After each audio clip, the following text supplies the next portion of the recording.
This week's podcast is an interview with author and documentary filmmaker Freddy Silva. He takes us on a few adventures through portals, which are doorways to other dimensions and parallel realities. Freddy Silva is a best-selling author and leading researcher of ancient civilizations, restricted history, sacred sites, and their interaction with consciousness. He's published 9 books in 6 languages and produced 15 documentaries. Freddy's most recent book is Portals, Energetic Doorways to Mystical Experiences Between Worlds. He's been described by one CEO as perhaps the best metaphysical speaker in the world right now. He leads sellout tours to sacred sites worldwide, and for 2 decades, he's been an international keynote speaker in addition to appearances on Gaia TV, the History Channel, BBC, and countless radio shows. And his website is invisibletemple.com. So, all right, wonderful. The book that we're talking about today is Portals, and it's that Common Sense to Sentience is the series. It's just an amazing, beautiful piece of work. Welcome, Freddie. Very glad that you're here. Hello, Caroline, and New Mexico. I am very envious. I love New Mexico. Well, we could talk maybe a bit about your adventures at, I'm not sure how to say it, Batai. It's a sacred mountain, a Navajo mountain, which I think is in New Mexico, might be in Arizona. Your book is really fascinating. It's your usual mix of scientific with mystical and just an adventurer's map in some respects. Now, you share with us an experience that you had in maybe your late 20s or something. It was your first encounter with a portal. Could you tell us about that and where that was? Yeah, it was when I was back in England. I was just getting started with the work seriously. I was still in business, trying to figure out how to get out of there to go and do the things that I really wanted to do in life, and take that big leap forward. And I was very lucky at the onset because I had some very good teachers around me. One of them was an incredible channeler and an accountant. So that's a great use of left brain and right brain, and a great friend of mine. And she would kind of show me the ropes as to what all this is all about, this sort of subtle world between worlds that we discuss and we work with. And we went to Stonehenge one evening. And I lived in England most of my life, so it was not that far for me to travel to. But you know what? When things are near, you never get to them. You end up flying halfway across the world. And we went there one evening back in the day when you could get night access and be left alone with a couple of guards, and they'd go off to do their business, and you get an hour to yourself. It's very quiet. There's nobody around. And I remember her saying, well, I'm going to collect my messages, which is her way of picking up the channeling. And she says, well, why don't you make yourself useful while you're here and go and find a stone. Remember why you wanted to come to Stonehenge, and you'll find that one of the stones will come and talk to you. And I thought, okay, crazy lady, but that's okay. And I decided to just go off, disappear, give her private space. And I was remembering what I was there for, to find out, what is this all about? What are these temples all about? Why were they built? What can we do with them? And at that moment, the stone just said, hi, come over here and sit down. And I thought, no.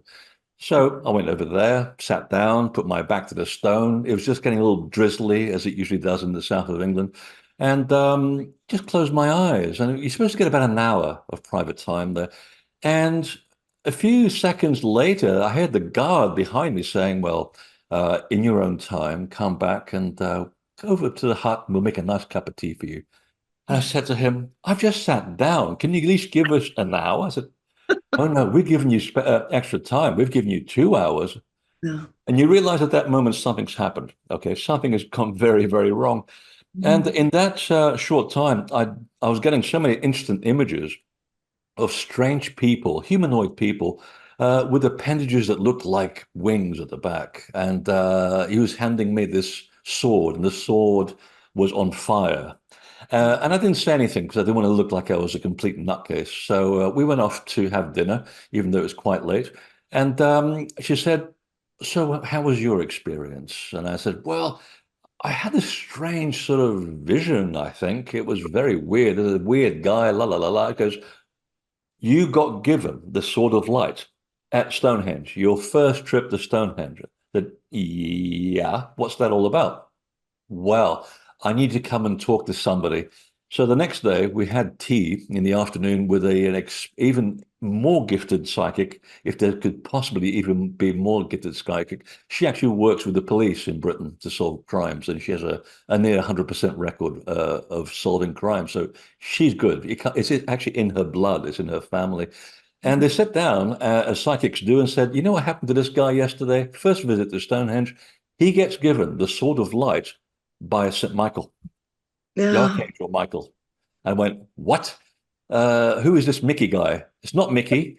It's Saint Michael to you, or the Archangel Michael, and you got your work cut out for you. And there's something about the way she said that I knew that my life up to that point was about to end, and a new chapter was about to begin. And 35 years later, here I am. I haven't stopped touring, I haven't stopped writing, and become a very different person. So that's what the writing I come from. It comes from personal experience, and then try to write it in a way where I can connect the dots in a scientific way, but then revert back to the spiritual to show that the two are different sides of the same coin. And it's really to try and convince people who are on the fence about this kind of work, or people who are skeptics, to help them come into the conversation. Because otherwise it's easy, isn't it? Having a conversation with people that are already going to believe what you're going to say. And paradoxically, it's also the greatest amount of work and the greatest challenge to put these books together, to try and give people a foundation of confidence that they can believe that what I'm saying actually holds water. Yeah, yeah. Well, you don't present it in this, wow, this happened, how amazing. You don't present it with that sort of starry-eyed approach. You Oh present it no. very practical, very grounded level. Now, what I really enjoyed about this book, among many things, besides the amazing stories and also the scientific backing that you give about telluric currents, the earth energy that flows in a particular way, and electromagnetism, and the particular stones, particular rocks are going to create more energy, in places than others.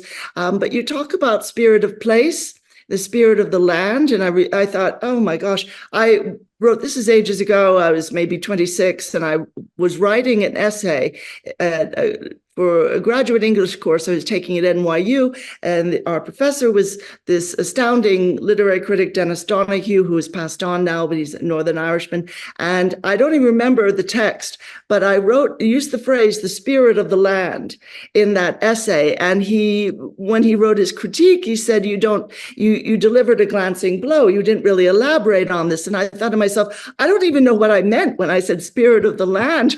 What does that even mean? What does it mean for you when you talk about the spirit of Oh, place? gods, fairies, goblins, whatever you want to call it, God. People have different phrases for it, but essentially it's the memory of the land, and the memories in everything. I mean, any Native American, since you are in New Mexico, will understand this. Yeah, the spirit is the memory of events. It's the memory of the plants, the rocks, meteorites crashing down. Everything has a memory, which is basically the soul that wraps around any object. Even the rock has a soul that wraps around it, and it's measurable. So when you go there and you have to interact with these places, the best way to do it is to connect with the spirit of the land, even if you don't know what it is, if you can't really imagine it, and then just allow that conversation to take place without any expectation. That's where magic happens. And I mean, if you go to certain parts of the world and you're very attuned and you do this regularly, it's a bit like driving a car. I mean, you kind of petrified when you start off, but now look at you, years later, it's automatic. And Yes. that's the way I began. I mean, I was taken to a mound in Ireland that had been a sacred mound, which the church turned into a cemetery. And we were there to cleanse a lot of the energy. People who weren't quite sure that they were dead or what they were doing there. And I Yeah. remember one of the way that the spirit of the land presented itself to me. And I remember this as clear as yesterday because it was funny and kind of startling at the same time. We were in a circle around the mound, and there's nobody buried there, by the way. And at the end of this deep meditation, I had my hands down by my side, and it's like someone was holding on to my outstretched hand, but holding me by the finger. And I looked down, and I picked up this little entity holding on to my finger about this big, completely naked, like with an onion head, a big protruding belly, and little sticks for legs. And I said, "What the hell are you?" And he starts complaining. He wants me to put him down. And he's like, "Well, okay, put him back down." He's a bit touchy, this guy. And I mean, and Isabel, the channeler, and I are laughing at this, and the rest of the group are saying, "What are you looking at?" I said, "Well, I guess he's one of the spirits that's here. It's an entity that still lives here because he's guarding the place. He wants to make sure that nothing is disturbed." So that's one way in Ireland, for example, that that entity manifests in a way that the local people can understand. If that happened in Persia, you would have got a genie or a magi because that's their frame of reference. And even though they don't look like that in real life or in their world, they present themselves in a way that we can understand so we can be comfortable, even though you're looking at a turnip head with a big protruding belly. But Yes. it's make sure you don't get frightened. So the spirit of the land can be any take on any shape or form. It can even take the shape of wind or rain. I know the Sanawa down in Arizona, whenever they died physically, they would return back to the sky. And they said, well, I'm going to come back as the element that the tribe needs to continue forward motion. Oh, we haven't had rain in about a year. Okay. And within minutes, it's raining. So that's how it happens. So that's their version of the spirit of the land. So it can mean many things to many different cultures. Now, you mentioned not being frightened. Is that because the energies are a bit malleable? If you go in with fear, you might experience something that could be fear-inducing? Oh, that's a very good question because, yeah, you'd never take fear with you because you get back exactly what you're requesting. Yeah. It's all about energy. It's all about frequency. So if you go in there afraid, either the spirit of place, the fairies or whatever, they'll respect that and they'll stay away. But it leaves a vacuum for a like entity to come in and say, well, I've had a few lifetimes of warfare. I think I'm going to have a chat with you, or someone has got some unresolved stuff, and they start, they don't mean to sort of take you over. They just found a like person with a like energy, and they think, oh, this feels pretty cool. I got someone I can talk to, and then Oh, depending on wow. where you are, you can either let it take you over, which you have to give permission anyway. You can't just be overwhelmed by another spirit form. It violates the first law of the universe. You are an entity in your own right. You are a sovereign entity.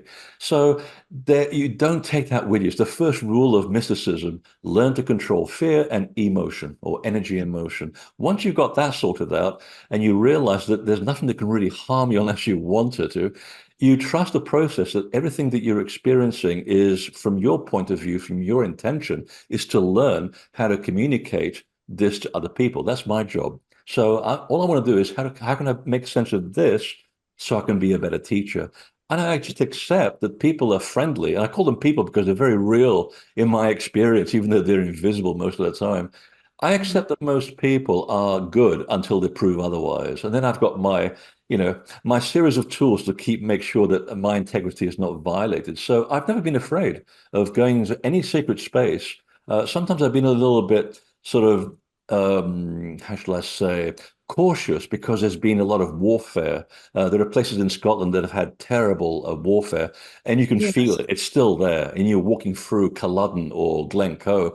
I don't go there by myself because literally it is a little bit unsettling, but that's Mhm. about it. It's not my thing. I just walk away. I also clear energy from people's land and people's houses as a side job. And you'd be amazed how many people's houses I go to.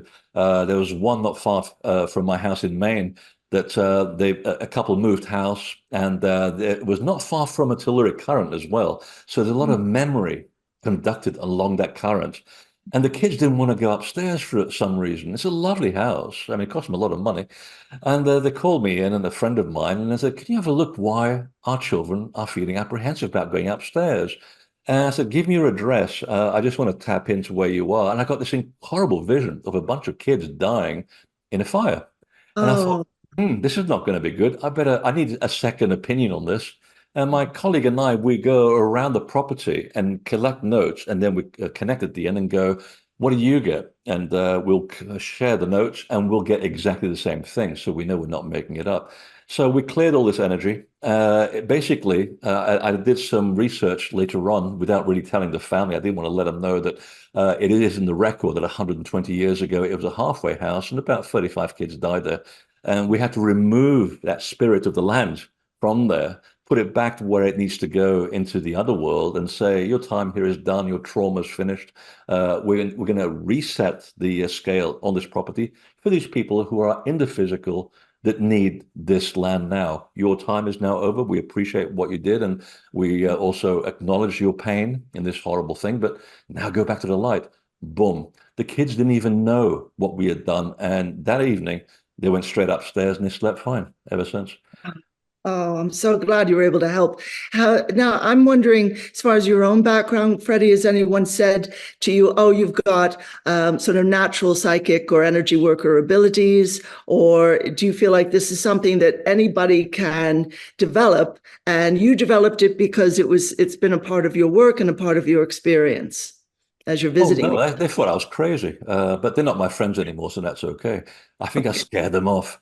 Well, some of them are understanding. No, I do believe that we're all born with it. I think up until the age of 7, we still have one foot in the other world. Why? That's why there's so much cot death in the world. People don't understand that the spirit comes into the body of the child for a little bit of time, and it's an agreement between the parents and the child, by the way, which takes a lot of that pain away. This is an agreement before you were born. And they come in to experience the physical and they go, I'm not sure about this. It's a bit physical. And they leave. So up until the age of 7, all kids on the planet still have that choice, which is when you go back to your earliest memories, you remember playing with invisible friends. And Yes. your Yeah. peers come along and whack you on the back of the head and say, grow up. But I'm only 5, and don't talk to to invisible people and fairies because it's not going to do you well when you grow up, and then your parents put pressure on you, so you forget that you have that ability. But I was drawing pyramids when I was 3. I didn't really belong with my peers. I kind of make them feel a bit uncomfortable, but there's no one around to tell me what it was. And now looking back at what I know and my experience, and through people that taught me this, said, well, it kind of probably runs in your family. And I thought, actually, my grandmother was incredibly intuitive. She was dirt poor, lived without electricity or a bathroom, and we had everything we needed. I mean, it taught me everything about life. But I know, having watched her, remembering, she could spot a con artist coming from half a mile away. There'll be someone Yeah. walking down the rail track in the middle of nowhere, and she goes, oh, I don't like this guy. She'd be absolutely right. So everybody has that gut feeling. Okay. She never lost it because when you live in the middle of nowhere on the land, you have to trust your gut feeling. You're more connected to the bushes, the trees, the earth, the herbs, because that's what maintains your calibration to life and helps you survive. So I think I did inherit that from my grandparents, not so much from my parents. I think we jump a generation. My parents had no inkling of what any of this is about. We never got along. But my grandparents, now I understand what they had, and I think I kind of possessed it from them. But I don't think I was ready to really acknowledge and work with this concept because I had to go through my particular incarnation of going after money, a nice house, girls, a nice car, because we had nothing. I mean, that's what I craved. I wanted prosperity because we had nothing. And then I realized I'm not really happy. And that's when my teachers arrive and they go, well, let's try another method. And boom, I just fell straight into it. But anybody can develop this. And in fact, at the back of the book, the third part of the book is all about practical stuff, things I've learned to communicate with the spirit of place and with sacred sites all around the world. And you know what? Even my grandmother could read that and understand it. I wrote it so that everyone could really get to grips on how to appreciate sacred space and really learn to become much more sensitive, which is what it all comes down to. Yeah. Wonderful. We'll look at that in a few moments. And it is very, very helpful. And I have a few questions about it as well, because it's almost, I feel that you're saying when you go into a portal, go in without expectations that it's going to fix this or that or make this or that perfect. And yet I almost feel like if you know it's a portal, your expectations are going to be there to a degree. Yet there has to be room for some unique experience. Now, you're pointing out there are places on the land where the laws of physics, as we understand them, behave differently. I love that phrase because it's not like, oh, no, according to the laws of physics, that can't happen. It's showing the flexibility in these laws that we don't really take in. In fact, we've been taught against them. We taught against the possibility of their existence. And you point out if you've got your antennae extended, those places can feel like hotspots where the Mm. veil between worlds is thinner and the perception of overlapping realities is both apparent and immediate. And that's, I think it's something you really feel inwardly. It's not necessarily something you calculate with the left brain. And so Absolutely. I'm wondering, is that what creates our experience of portals? Because I've been, I lived in Sedona, Arizona for 4 years, and it boasts an awful lot on the tourist level of Well, having amazing energies. there's a And new portal opening with every new Jeep tour. yes, absolutely. I found energies and interesting beings, let's just say, both ET and otherwise, in many, many places in Sedona that they were not advertised and weren't conveniently on the hiking trail. I'm wondering what you're talking about are intuitive responses. That what creates our experience of portals, or could some message or physical or spiritual shift come to us days or even weeks afterwards, maybe in a dream, or maybe as we're washing the dishes? It's not necessarily right there when we're in the cave. Really Or uncomfortable when you're doing the dishes, believe me. No, it's true. But I'm very, very big on getting rid of expectation. But you have to go there with a plan. You can't just walk around, willy-nilly, okay, because the spirit of place is going, what do you want? It doesn't give a damn one way or the other. It's got its own life to lead. So if you go there, and what I usually do, because sometimes I don't know what I'm looking for, I go, what's this all about?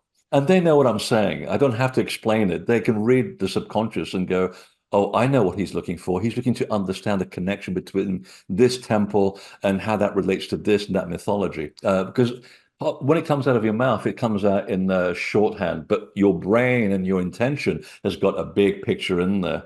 And I just let it go. I just go walk about. And sometimes I'm surprised that I'm actually taking in a different direction. I thought I was going to go to that temple. yes, And then I go, wait a minute, boom, you go that way, and it'll be there. The information will be there. I don't expect it. And sometimes it'll be a coincidence or a chance meeting with an old person that engages in conversation. And I'm thinking, I was just thinking about that. And they'll have exactly the information that I want. Or it'll be a dream, or I'll go back home, and a week later, I'll be sitting having, I don't know, fish, and suddenly, oh, that's exactly what it means. And I'll get my notepad and I write it all down, and then I go and research it, and it's there. But you have to have the intention. You have to set some kind of parameter as to what you're looking for and let it go. And believe me, it's the best experience. And the other thing is to also to be more mindful. And I have a little trick which I play with people, which is when they said, well, I'm ever so sensitive. Okay, name me 15 sounds you heard in the last 10 minutes before you walked into this room. And they'll say car, door closing, and that's it. They can't think of any more. Right. Now, I want you to go out, go for a long walk, come back in 15 minutes. Okay. And remember every single sound you can possibly think of. And then when they come back and I said, name me 15 sounds, and they can't stop talking. They can even yeah, hear the grass growing. Now you're sensitive, okay? You're sensitive to your environment. If you do that just before you go anywhere near any piece of the land, even in the middle of the city, by the way, and go there with the intention and just see what happens to your body, suddenly your body's going to go, oh, I want to go into this pastry shop. I didn't want to have a pastry. Yes, you do, because that building was built on top of an old Native American sacred site. And I'm talking from my coffee shop down the road in Portland, Maine. I know the owner. She's totally into this, by the way. And I asked her, what is it about the building? It's a beautiful building, but what is it about the building? I didn't say anything. And she goes, it's about the feeling. There's something here, something very subtle. I said, that's why I come here for my coffee. And the coffee's really good as well, by the way. Yeah, and also in the same where I am right now. I mean, just in my living room. This is the only place where I can put my computer. It's a small apartment, but it's the only place where there's a telluric current running through the building. So it's feeding me, and I'm feeding it with my work. There's a two-way exchange, and there's also a certain sort of invisible temple in my room that's hardwired with a certain geometry and a temple making technique that I also teach. And guaranteed, of all the places anybody could sit, they're going to go right to the hot spot where the energy is because I put it there. I can move the energy around, locate it, harness it, and people would always, always go to that place and they'll go, "What a lovely place you have here!" And you can see them just sitting down and relaxing. The shoulders come down after a 5-hour drive. They've picked it up because they become sensitive to the environment. So these little simple techniques are very useful for finding these hotspots anywhere. So we need to be very present in our bodies and present in our intuitive sense, in our feeling and our sensory presence, rather than up in the head and planning the to-do list and Yeah. just going through the day robotically as we're trained from the age of 7, like you point out. I Right. don't. There's an accident there. So you've actually answered my question, because I was going to say, I know you went on a walkabout around the city and found 5 active portals there, and one of them's in your living room. Did you discover that sort of accidentally, the one in your living room, or did it sort of call to you? Well, it's a long story. Okay. I was a best-selling author, and I was practically bankrupt. Figure that one out. And I moved back to Britain at this time. I was researching crop circles back then, and became an authority on the subject. But I couldn't make a living, and I had a few personal girlfriend issues that kind of destroyed my life a little bit. So I came back here. Had a couple of grand left in my pocket. And I wanted to go to San Francisco because I love it. It reminds me of the place where I was born in Portugal. Same 7 cities. We have the same bridge and everything. I love the culture there, and I'm not a gay man, which is kind of strange. But the dating scene's very good because there's a lot of single women who want to date single straight guys. So, but that was my ego talking. My soul was going, perhaps you're thinking of the wrong peninsula. We can't afford to be in San Francisco. How about we go to Portland, Maine, which is exactly the same as San Francisco on a tiny scale. And it's actually affordable. And the only place that I could afford was the only one that actually had the $850 a month rent that I could afford. That was what I wrote down on my notes. I can only afford $850 a month. I want to be downtown in the city because I'm kind of a city guy. I want to walk to my cafe in the afternoon like a Mediterranean guy, and I want to have maybe a palace place as well, maybe a view of the ocean, 13-foot ceilings. You're not asking for very much. Free heating, which is important here in this part of the world, and a free parking space. And I'd seen 5 places which are horrible. I'm running out of money and I'm out of time. And I go into this place in the middle of a snowstorm, and the owners were a lovely old gay couple from New York, lovely people. Still love them to this very day. And they said, "What are you doing?" I said, "Well, I'm looking for a place." "Are you crazy or foreign?" I said, "I'm both." "Well, we live next door. We'll show you the apartment before the snow comes in." I said, "Okay." And I walk upstairs and I'm getting that tingly wingly, very technical term. And I thought, oh, it can't, oh, I'm getting a really good feel about this place.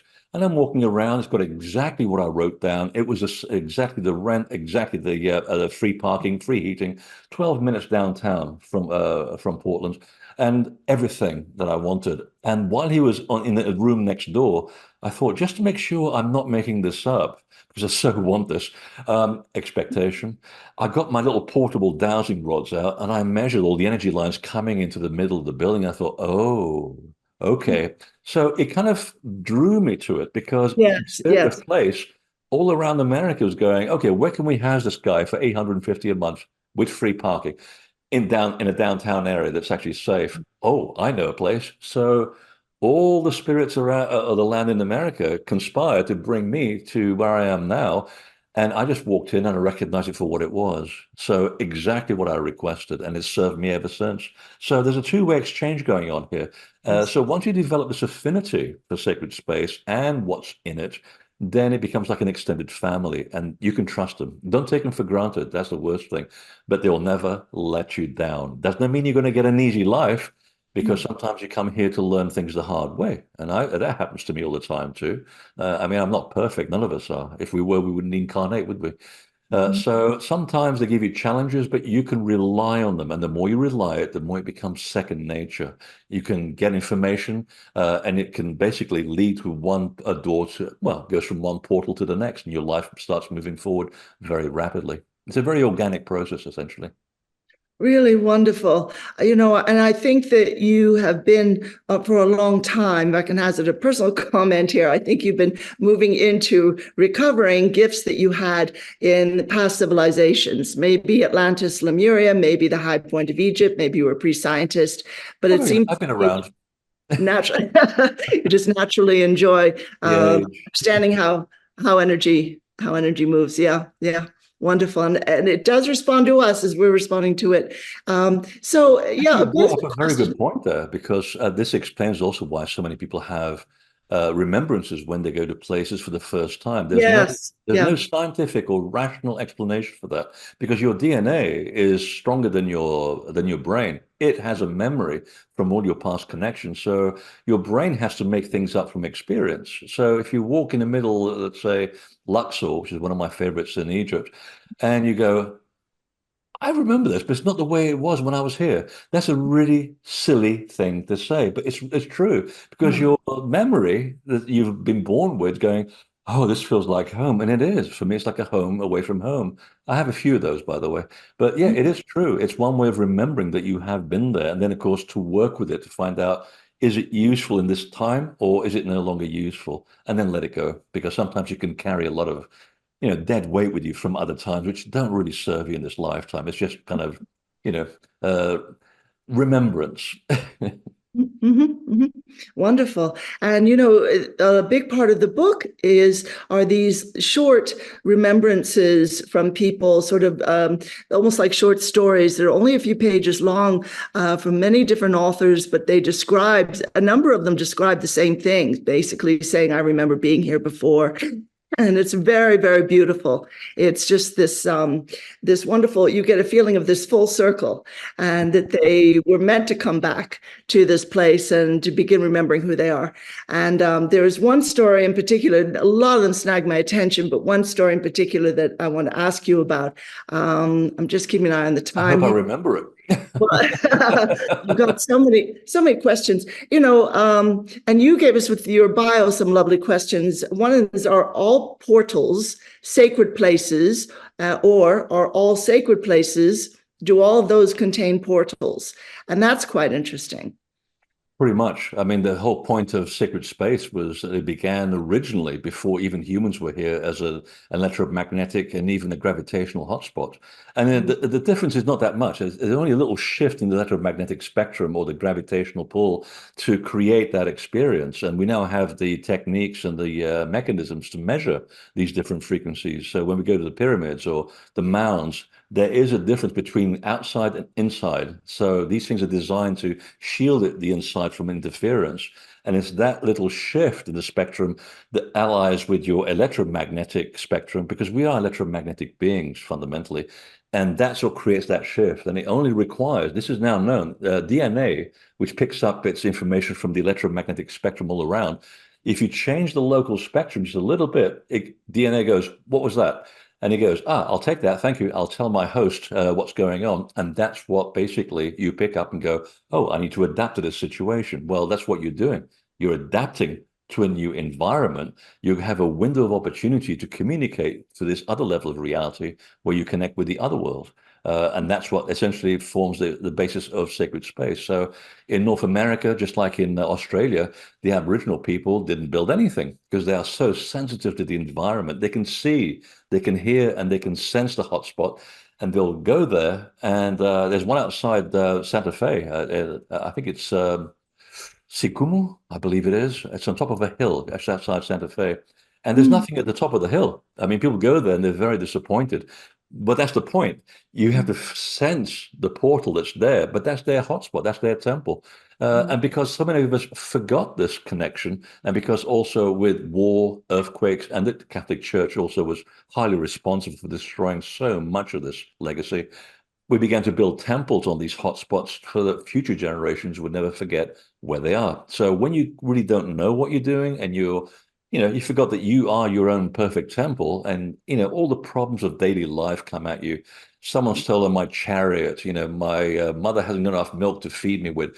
It starts degrading that perfect temple, and you forget that you are a spiritual being, and now you're an earthly being, and now you're lost. So they built temples as an insurance policy. And in fact, the Egyptians wrote at the back of the Temple of Edfu, we will continue building temples until people remember that they are the temple. That's a wonderful phrase. That And is brilliant. it's Absolutely brilliant. brilliant. It sums it all Yeah. up. But they called it an insurance policy as well. Because it is. Because you walk in and you go, and again, don't go in with the expectation. Go there with a question, let it go and experience it. And I've never seen people leaving angry. I watch people on my tours, and we're about to leave in about 3 weeks for another one. And I watch them coming in with all the problems on their shoulders. It's a terrible flight. flight was cancelled, my baggage was lost, I have mortgages to pay. And you sit there at dinner, first dinner, all like this. 10 days later, they're standing up and they don't want to go home because they've changed. Something, it's not because of what I've done, it's because where I took them, where I led them, and let them feel it for themselves. Yes. But they have to be part of the solution. I'm the conduit, I guess. I'm just putting them, suggesting a few things, let them pick it up. And by the end of the week, they're picking up subtle things and they go home, they change their lives, and they're completely different people. So the insurance policy is the temple. Every single sacred space on the face of the earth that I can at least think of has always been built on these very subtle points of energy. How completely wonderful. And we're so conditioned in modern life to forget that we are first and foremost spiritual beings. That's 99% of who we are. Yeah. And we're in the sacred geometry. We're not just looking at it as a concept, we're part of it. And we're living it. Absolutely beautiful. I'm just looking at, all right, yeah. In terms of, say, the technical reasons, you talked about the Navajo Sacred Mountain, say Batai, I guess it's pronounced, it's a magnetic hotspot. There's a sacred cave there that contains the exact natural ingredients that amplify the electrical current flowing through the human body, which in turn activates the body's meridians and stimulates the pineal gland. And that's perfect. That's a huge door opening to go into a higher state of consciousness. And then you're saying the indigenous of every continent have always known about these magnetic hotspots, and some call them a portal into the other world. And what do you feel, what is meant by the other world? Is that purely the world of energy, of spirit? And I'm going to comment on this. Dimension, the next other side of the veil, heaven. Every culture has its own variation. The general term is the other world. It's most ancient cultures, or either call it the underworld, or the upper world, or the other world. It's a very generic term. Yeah. Okay. All right. Wonderful. I just wanted to look at this one amazing story of this woman, Kathleen Dale, who was climbing Glastonbury Tor, which is a fairly steep sort of hill in England. And then there's the ruins of this beautiful church, St. Michael's, at the top. And this is in the book because you share a lot of stories from different people, which is wonderful. It very much underlines everything you're talking about. And she says it was now dusk. The air was like a plasma field. I finally reached the top. I felt my gaze directed to a spot hundreds of yards away, realized I was not alone. And she sees this shadowy figure, and he's got his head bowed and arms crossed. And then after a while, he looks directly at her, and he says to her, she feels maybe she's intruding, and her inner guidance says, no need to, you can go into the church, no need to worry. And he looks directly at her and says, can you see me? And she says, yes. And then he is she thinks he's heading out the door. It's this large doorway, and she's about to go into the church. Instead, he walks through this huge, thick gray wall of the ruins and disappears. And she's absolutely aghast, and she runs out. And then she sees already, by the time she's out of the church, he's already halfway down the Tor, and she follows him. And he knows that he was sort of assessing her energy before, and she's following, and he stops in this group of trees. She stands, you look at him, he gets bigger and bigger, just he grows to almost Hulk-like proportions, and says to her, you cannot come with me. And she understands what that means, that he would be heading to the other world, and she doesn't know who he is. And she thought, I don't care, I'm done with this world, I'm ready to go, I'm fed up. And again, he says, you cannot come with me. And then he dissolves into thin air. And she says, sitting in stunned wonder, I received this message. Gwenapnyud has honored you with his presence and attention. Go now in peace, keep your human heart open, share your open heart with your world. It is very much in need of open hearts. Be brave. And then I thought, I forget who Gwenapnyud is, and had to look it up. And he's the Welsh king of the fairies and lord of the other world in Wales. And I just thought, oh my God, what an amazing, amazing moment. The book is full of moments like that, including your picking up the little fella, the little, not Onion head. exactly elf. I'm not sure what he was. We You got have a graphic hundreds one of places like that in Britain. But it's the funny thing is, and this is why I got talked into writing the book. I really didn't want to write another book for quite some time. I don't think I was really ready, and I was kind of talked into the idea. It's like, well, the middle section is going to be people contributing their stories. I thought, oh, I kind of like that. And they didn't know what I was going to write, and I didn't purposely did not read their stories. I want to keep it nice and separate and fresh. I end up validating their work, and they end up validating what I was saying Yes. at either side. So it's a wonderful synergy. But the thing is, not many people know about that part of Glastonbury. Is that the place where you think the energy hotspot is on the tour is not where it is; it's behind it. And she picked it up. And also, it's the steep side. You don't walk up the rump, okay, of the hill. That's for tourists. You have to do the work. You have to get up there and get energized because that's where the two telluric currents are flowing Right. around the actual hill. It's actually a labyrinth. Not many people know that about Glastonbury Tour. And when you come down the tour, there is a sort of clearing of trees there. I think they're hazels, if I'm not mistaken. And there is a portal right there. It's a natural doorway. Unless you know the local mythology and you're very sensitive, you won't know what's there. And she picked it right up without anyone telling her. So kudos. She's totally tuned in. Yeah, it's just the book is full of beautiful stories like that. It's definitely not your average situation. I'm just wondering, do you think that the whole of Mount Shasta is potentially a portal because people find different ways into inner Earth, and other times they come back and that doorway isn't working anymore? Once they've been there and they come back out. And I'm just wondering what you think, what you make of Mount Shasta, and if you've been there. You know, I haven't. I'm going to go near it in October. It's just one of those things. I'm just not ready for it. That's usually how it works. No, that's the problem with active volcanoes. And Shasta's kind of dormant active volcanoes. These places are already full of geomagnetic hotspots and also gravitational effects because of the shifting magma underneath. So you'll find the portal will be over there, and then next week it's going to be over there because it just moves through the earth and keeps shifting. And that's what differentiates the temple from the portal. The portal is in the temple, but the quality of the stone is what anchors the portal to that temple. They use the quartz and the mineral in the stone, and it's carefully chosen, by the way. Some of these stones were brought from like 400 miles away to create Yeah. the temple. And the intention goes into the quartz, and the intention is to make sure that the energy does not move. Now, when you got something like Mount Shasta with the shifting energy fields, boom, it vanishes. It disappears and reappears. Some open, some closed. But there are some which the Native Americans would know that they've been worked on for a long time with consciousness, thousands of years. And that prayer makes sure that no matter what the tube under it is, that portal is not going to go away. So they're literally holding these permanent portals with prayer and thought. So intention is a wonderful stone or an anchoring tool as well. And just because like some places have been destroyed, I mean, Stonehenge has been heavily destroyed over millennia, but it's still there. The energy is still there because of the effect of thousands of years of recurring prayer and adoration, which is still going on every single week. People do go there and they're on the other side of the fence and they project their thought to the stones, and the stone goes, "Thank you."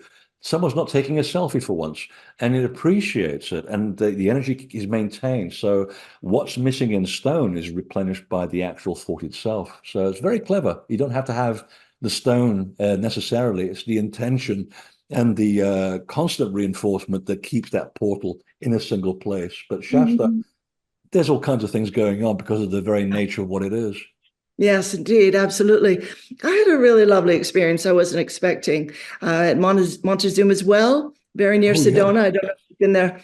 And these beautiful old Oh yeah. structures built into the cave, etc. Well, built into the cliff, rather. There are several caves, and I stopped in front of one of them, and it's this Montezuma's Well being this sort of big opening in the earth with the pond at the bottom, if people are wondering, and a site of ancient dwelling. And so I stopped in front of this cave, and I saw that I saw all these footprints, all these people had stepped over the rope to go into the cave, which clearly we had no right to be in.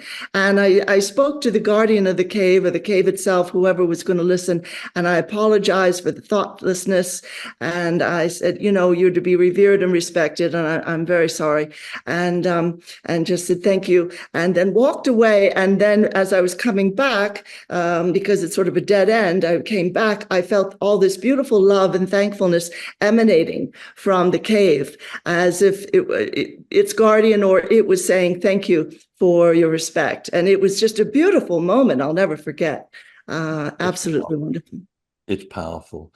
Yeah, it used to be a kind of, I think there was a small meteorite that fell there that created this hole, and then it was ocean back then.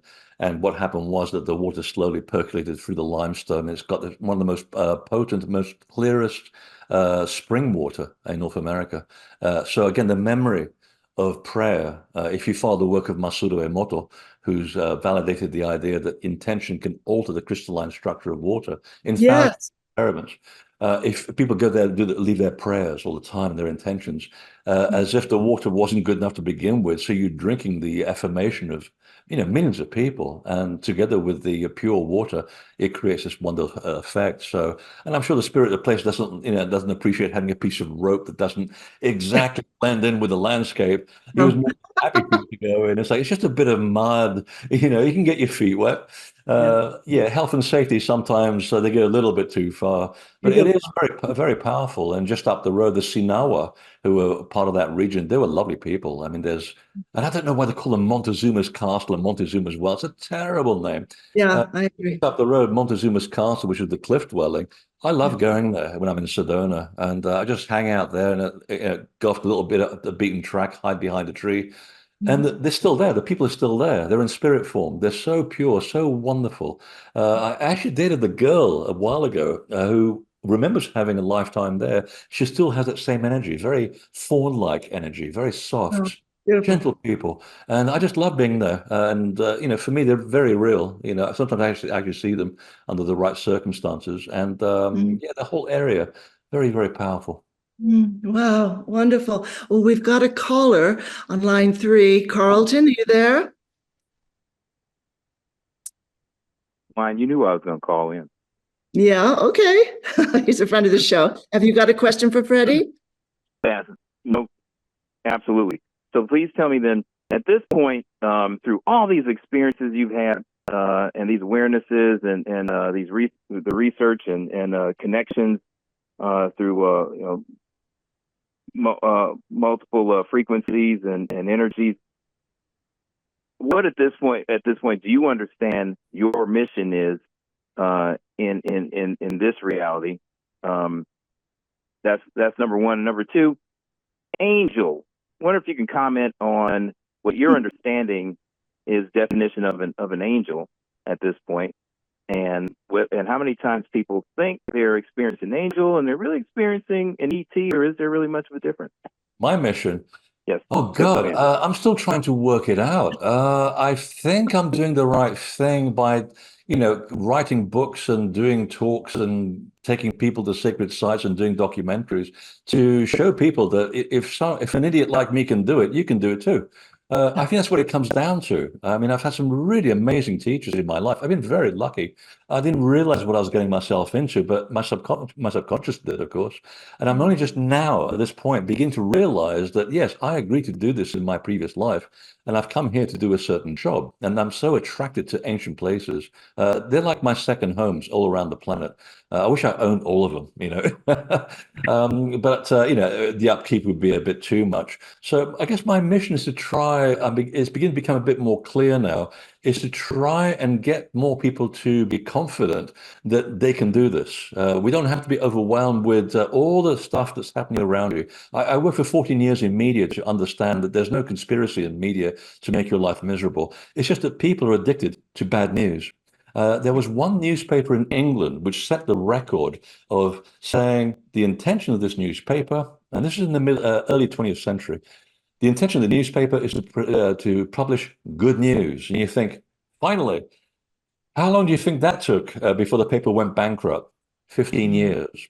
We are addicted to conflict, believe it or not. Even spiritual people get caught up in it. I can't believe how many people around me in the spiritual realm got so sucked into all the conspiracy theories around COVID. I mean, none of these theories had any basis in reality. It was just propaganda.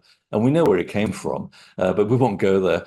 And the thing is, the part of what I do is to say, look, you can actually keep the stuff out of your peripheral vision. I mean, you got to keep track of what's going on in your daily life. You can't be an island on this planet. You didn't come here to be an island unless you're Robinson Crusoe, and even he got picked up one day.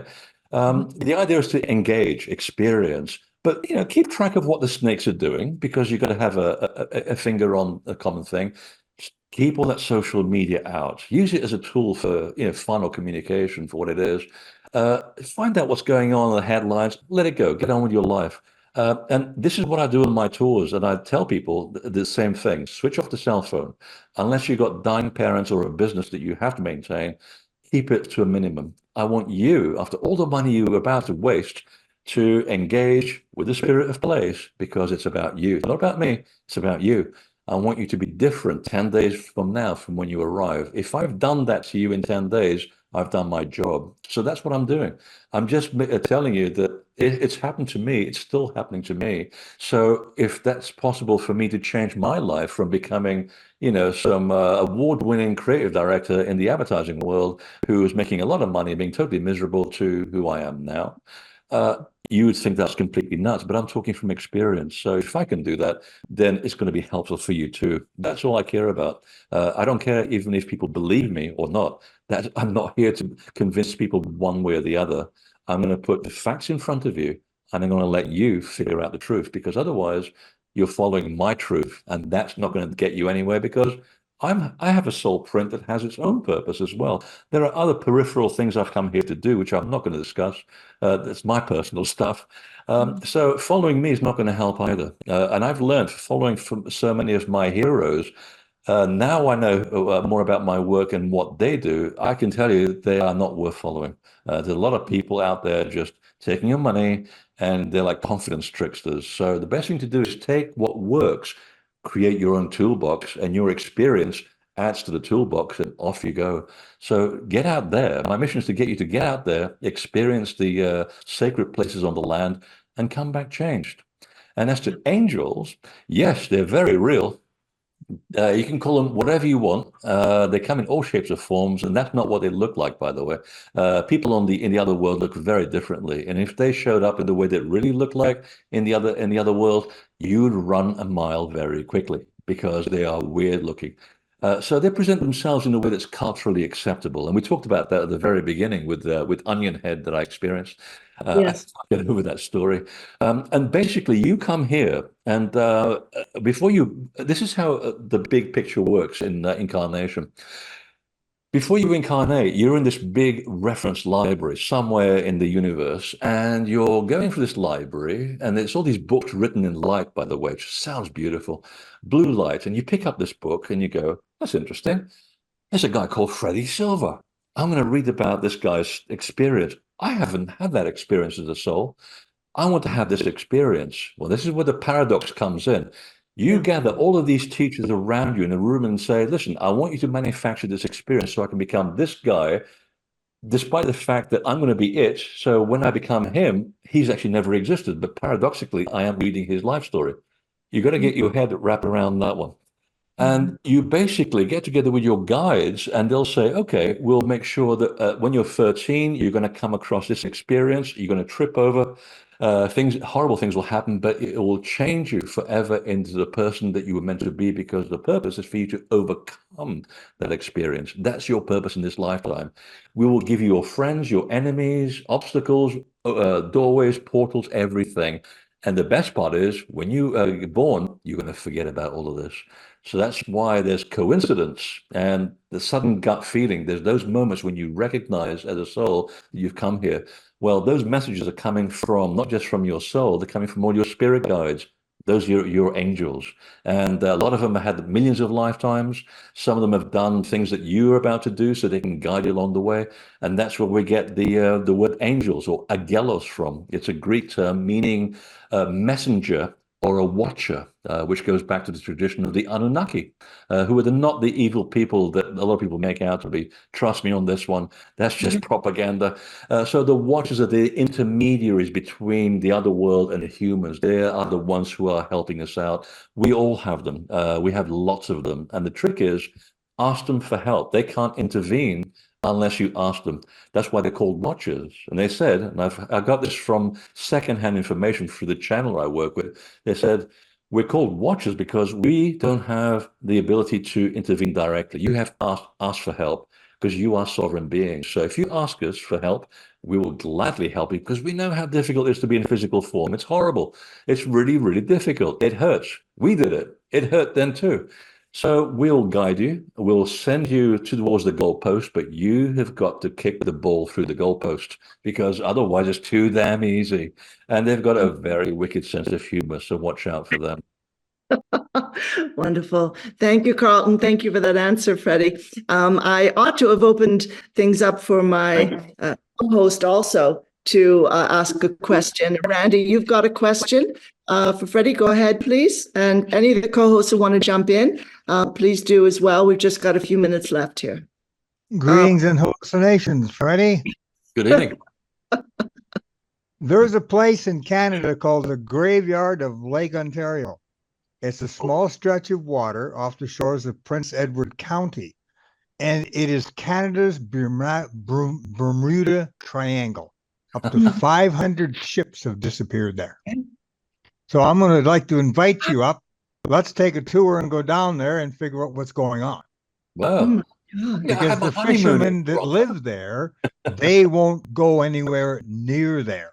That's a good advice. If They won't go anywhere near there because one guy even, his story is he tried to fly his plane over and his plane's flipping, and only because he was a good pilot and he was probably tuned into spirit did he manage to right the plane and get out of there, because the vortexes of the energy were literally, the magnetics were flipping his little Cessna plane. There's lots of those around the planet, and sometimes they open, they close. And if you're there at the wrong time at the wrong place, then boom, Bermuda's one of them. And they're the same hotspots. They're just much more, how shall I say, convoluted. They're much more raw. They're unstructured. And again, they're just like a body. It sleeps and it wakes up. So sometimes, usually about 11:30 in the morning, that's when these unstructured portals tend to just go a little bit haywire. And they'll come back down for about an hour.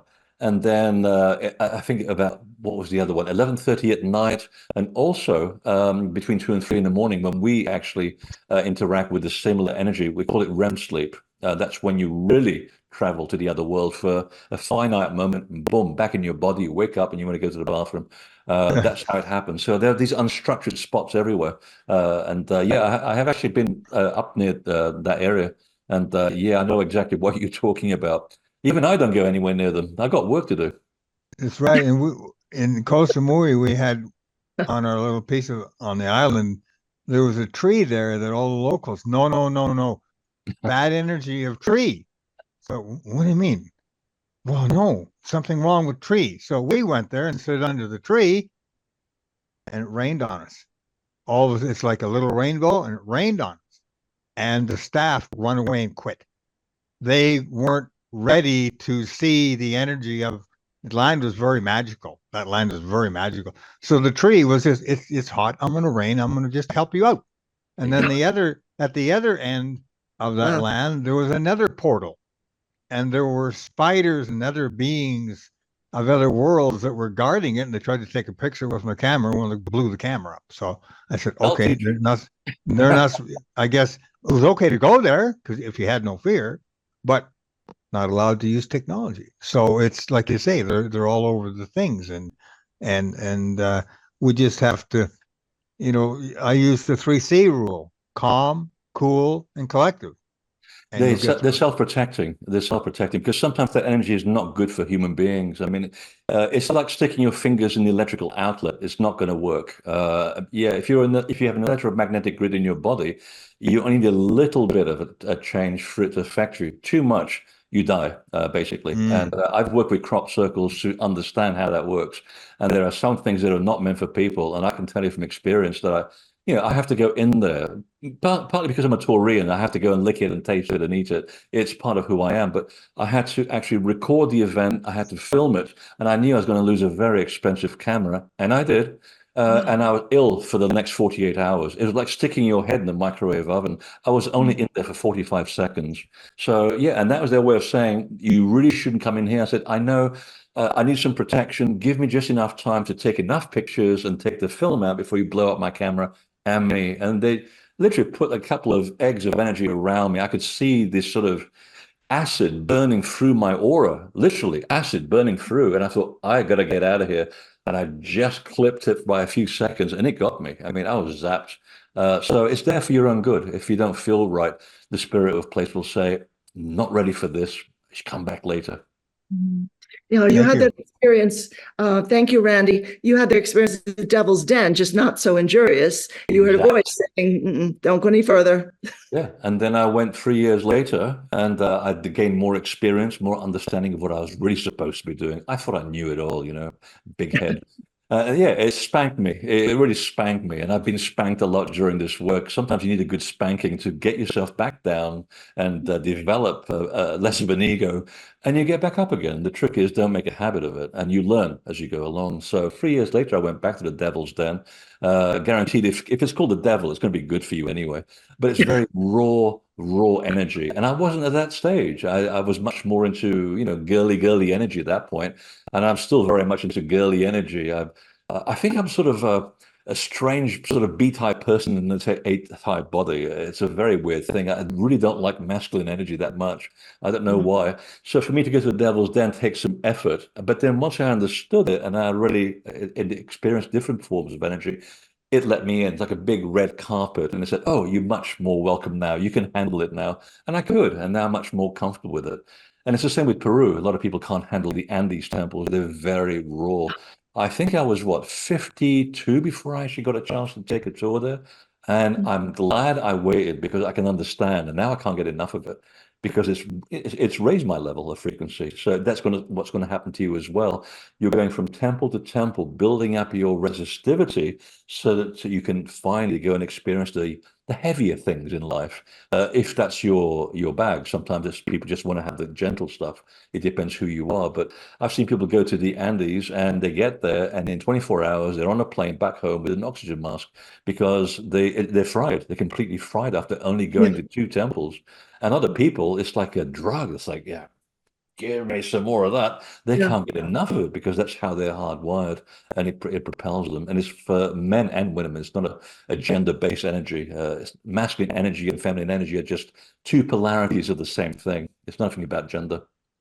Yeah, wow. All right, we'll take this one last caller because I would like to get some recommendations from Freddie on how to approach a portal. And he has a really simple, straightforward explanations very near the end of the book on how to do that and how to save yourself time making mistakes and also opening up to having a really beautiful experience. So Padme, that's fine. Go ahead. Have you got a question for Freddie? So I just want to say thank you. And then I just had one last question, and that was, what is your next adventure? Trying to stay cool in this humidity as I'm drowning in sweat in front of you right now. That's why I have linen on this evening. Yeah, we got Florida here in Maine. What the hell's going on with that? My next adventure is going to Portugal to lead 2 back-to-back tours in about 4 weeks, I think. Then I go to CPAC to present there. Finally, they've invited me. So I'll be up in the Sierra Nevada, which I've always wanted to go hang out in. I've only done Humboldt County, and I'm still recovering from the marijuana. And that was 30 years ago. So interesting people up in that part of the world, I imagine. And then I'm planning a couple of other things in the pipeline, which I can't really say for sure what they are. They're gestating. I've had a very challenging year involving love. You can read that whatever you want. So yeah, it's I think I have the tools for so many things, but even at my I'm not going to say age because I don't talk about age. I talk about mileage. At my mileage, I still don't know how to fix a broken heart. It really wears you out. So I'm taking a year off on this adventure to try and figure out, put myself back together. I feel like Osiris right now. I've been dismembered, and I have to come back as Horus, as a newborn being again, and see where it goes. So right now, my personal adventure is my personal life at the moment. But there's something already just stating another project somewhere on the line because I just finished, Portals, obviously, and the 3-part series on Egypt, which I'm very proud of. Actually, that was a years of research to get that out. And I finally put that out, and I'm very happy with that documentary. So there's a lot of work has gone on into that. So there's something else in the background. It may have something to do with in northern France and a lot of big stones. So that's as concrete an answer as I can give you right now. Oh, and lots of love and light to you and the panel on the show and everyone out there. So thank you so much. Thank you. Thank you. Thank you so much, Padme. Take care. Randy is asking, where can we see your documentaries, Freddie? Are they on Gaia.com? Virtually all of them except for two are on Gaia, but they're about to buy another one, I think, on New Zealand. I hope they are. I'm driving a 20-year-old car. I need the money. But they're also available on Vimeo. If you don't want to take out the subscription, you can do an on-demand thing on Vimeo. You pay by title, and you can also have a little library if you want. And it's less, I guess it's less expensive depending on how you do it. So you can get that from my website. All right. And Freddie's website, of course, is invisibletemple.com. Very, very apropos. So the last thing, Freddie, if somebody is approaching the portal, what's the best way they can do that? Laugh. Okay. There's 7 principles. I'm not going to go into all of them. I don't want to ruin the book. But one of them is get rid of expectation. Prepare. Make sure there's an intention that you're taking there, so that makes your time much more affordable. Because some people just go there without knowing what they want, and the spirit of places going, what is the question? What did you come here for? They're good, but they're not that good. They can read you, but they can't go all the way in unless you tell them. Do a bit of fasting as well, preparation. Make your body as light as possible. A lighter body means you can, information can penetrate you much quicker rather than having a physical, dense, body bloated with a lot of water, Coca-Cola, and, lots of meat and stuff. And I'm a meat eater, so even I avoid meat for that period of time just to allow myself to be much more lighter. So then the information is easier to come in that way. And another one is also, again, to become much more sensitive to your environment. We talked about earlier about the protocol of walking around and listening for 15 minutes to every possible sound that you can hear, and then write it down. How many sounds have I just heard in the last 15 minutes? If you can list 10, you're aware. Your spirit is now aware of the landscape, and your vision starts following. And that's when you start perceiving things through your peripheral vision. And if you keep doing that again and again and again, by the time you walk into the sacred space, you'll see Onion Head, you'll see the Welsh Fairy King, you'll see all these incredible people there because you are now sensitive. That's what you are to begin with. You just forget that you are sensitive. So you put yourself in a mental position where you can be much more sensitive to your environment, and the invisible world starts reaching over to you as well. So those are just some of the simple techniques. They really are very simple. I didn't want to go and write whole chapters on mindfulness, because I thought I've read so many books on mindfulness, and some of the best advice was done in one paragraph. And I thought, this is brilliant. This is the best advice I've ever heard. So I like things to be succinct, especially for people who don't have much time to spare in this day and age with, got to put this on social media. So I'm very much aware that we're very busy people, and I want to sort of bring things down to the lowest common denominators. But it is practical. It does work. And again, don't beat yourself up over how long is it going to take. It will take as long as it's necessary for you and your rate of development. Some people take an entire lifetime, but they'll be on their deathbed and they'll go, I get it. And you crossed over, but that redeems you. That redeems your entire experience. And some people are born with this gift already. They're already, doing incredible things at the age of 3. So it depends on everybody. Don't compare yourself to anyone, because that will just drag you down. You're developing at your own unique rate, and that's what's really important. It's the journey. It's not the destination. It's the journey. That's the important thing. Fantastic. Thank you so much, Freddy Silva, for being here. Researcher. Yeah, absolutely. Researcher, writer, documentary filmmaker. You can find his work on Gaia.com and all of these books. Oh my gosh, so many wonderful books. Scotland's Hidden Sacred Past, The Missing hands. We had Freddie on a few years ago for that. The Divine Blueprint, First Templar Nation, which I have to get. So many. And then one about crop circles, secrets in the fields, lost art of resurrection, which sounds amazing. So go to invisibletemple.com and just take a look at what's there. And then where would people go if they have an interest at some point in doing a tour with you, Freddie? Patience, which is another aspect of Sacred Site. Learning patience. Go on my mailing list, and then we had so many people now who want to go. I only take as many people as it makes us make a profit, and that's usually about 22 people. And Portugal's only 16 people. So you can imagine when there's 15,000 that want to come with me, there's a problem. So we finally, the woman that runs my tours, my boss in Canada, she says, let's do a lottery. Then people don't have to rush. They're waiting there at midnight or 1 a.m, waiting for the email to come out to be the first 22 people to push the button. And I said, that's a really good idea. We'll put more into into a basket, and whatever happens, happens. And usually the right people get to go at the right time. So get on the mailing list, and that's your best chance. And believe me, magic does happen. Some people will show up the last second, and they get in because someone else dropped out.